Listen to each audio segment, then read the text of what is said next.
4টি মরদেহ রয়েছে। একটি কক্সবাজার সদর হাসপাতালের লিফটে যে মরদেহটি উদ্ধার করেছে একটু আগেই, যেটি মরদেহ উদ্ধার করেছে কক্সবাজার সদর মডেল থানা, সেটিও কিন্তু কক্সবাজার করেছে, সেটিও এখানে মর্গ প্রাঙ্গণ রয়েছে। আরেকটি কক্সবাজার শহরের যে আলিজা হল রয়েছে সাহিত্যিক, আরেকটি মরদেহ কক্সবাজার সদর হাসপাতালে নিয়ে আসা হয়েছে একটু আগে।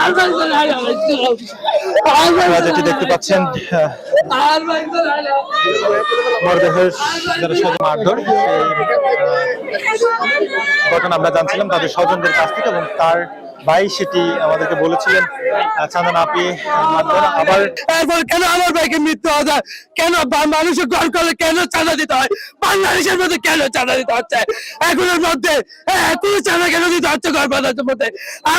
আমার দেশের মধ্যে জন্মস্থান আমি ঘর করতেছি, কেন আমাকে চাঁদা দিতে হচ্ছে? আচ্ছা, কেন এখনো পুলিশ প্রশাসন কেন এখনো চুপ করে আছে, এখনো কেন এত তথ্য ছিল কেন?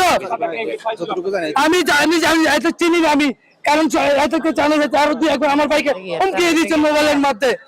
কেন বারবার কেন বাংলাদেশে ওখানে যারা ঘর করতে যায় সবার কাছ থেকে চাঁদা দিয়ে ঘর করতে হয়, সবাইকে করতে হয় ওখানে বললেন ঘাটের মধ্যে যে একটা ঘর করতে একটাই যদি বসে হয় ওখানে এদেরকে বলে চাঁদা দিতে হয় কেন? এই যে নাম বলছে আমার ছোট ভাইয়ের নাম জানে, আমি জানি ওনাদেরকে। এরা একেবারে চাঁদার কারণে এরা পূর্বের কোনো সমস্যা নেই এদের কোনো, এরা হচ্ছে আসলে সন্ত্রাস, এরা আসলে সন্ত্রাস। এরা গিয়ে নির্মম ভাবে ওনাকে টাকা দিচ্ছে না, এই জন্য চুরিটা মারছেন সরাসরি। এদের সাথে কোনো আমাদের ওখানে হিন্দু মুসলিম অনেক একদম নিরাপত্তা, কিন্তু এই যে কিছু সন্ত্রাসীর কারণে আমরা ওখানে শান্তিতে থাকতে পারি। রাত্রে হলে মানুষের ডেক পাই, এই তো অনেক বিভিন্ন ধরনের এই অনেক অভিযোগ দিছি, এই অভিযোগে কোনো কাজ সারা দেয় নাই।